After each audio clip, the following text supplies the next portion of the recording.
Today we have Trooper Rowe in the studio, Pam Holt from St. John's, and everyone is drinking. So, one of the things that we want you to think about today is you have a drink, you go to a restaurant, you have a drink, and you think you're fine to drive home because you just ate a meal. And really, one drink is all it takes to cause a crash and to impair you.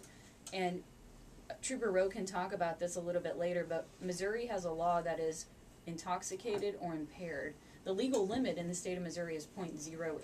right. But you can be impaired before you're .08. So if you failed a field sobriety test before you're actually legally drunk, you can still go to jail. Oh, I didn't know that. You can still cause a car crash. Oh, well, you can still injure yourself and be held accountable for that. And there's so many myths out there about drinking, like, oh, if I just eat something, I won't be drunk anymore. It just might make you feel less drunk. Correct, but the alcohol's still in your system. You still have to metabolize it. Same thing about taking a cold shower, drinking coffee. That doesn't sober you up. Only time sobers you. Right. Great. And everybody here is drinking the same amount. They're drinking different types of alcohol. Let's go through and, Fotsch, what are you drinking? I can already see the effects on your face. I can tell you're I mean, it's 7 o'clock in the morning. I mean, it's been no a while big since deal. I cracked open a whiskey at 7 o'clock in the morning. At least 8 hours ago. I'm doing 7 and 7. That's what I'm doing. In 4 ounces? No, he has about 1.25 ounces of spirits. Okay. It's actually 1.75. Okay, there you go. A liter of it. Oh, no, in your glass right now. In your glass. So here's what they're going to see. At .02, they're going to have some loss of judgment. They're going to start to feel relaxed. Maybe have some slight body warmth and altered mood. We're already seeing that from Fotsch. She's really happy.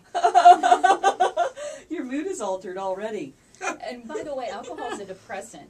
Yeah. Even though Fotsch talks a lot when he's drunk, we know that it's actually depressing his central nervous system. So that's going to decline his ability to perform 2 tasks at the same time. So that's going to be funny.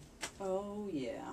Well, we also have to thank Coors Light for doing the Smirnoff Ice, That's which Angela's right. drinking, and Simon's actually drinking the Coors Light.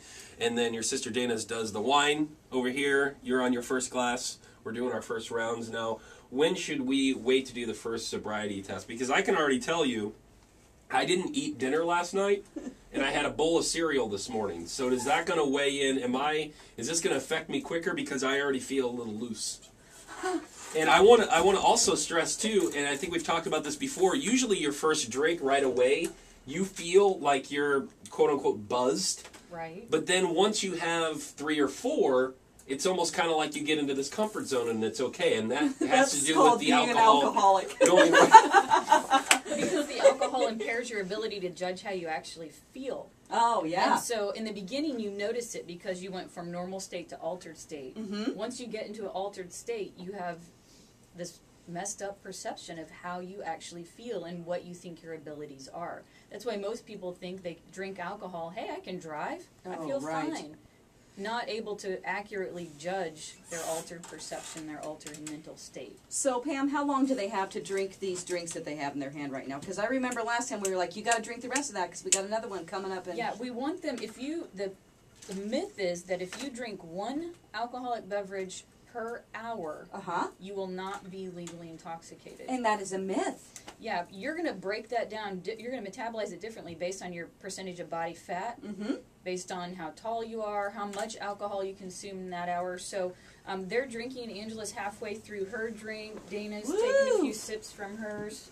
Simon's definitely 3/4 of the way done with his beer. That's because he works here. So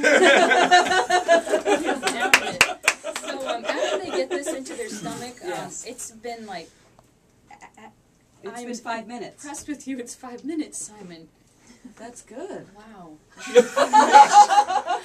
I'm serious. We're going to check them at least after 1 drink, see where they're at. Okay. And let them start drinking their second drink, see where they're at, see what the differences are in their mental state and in their blood alcohol. Dance break.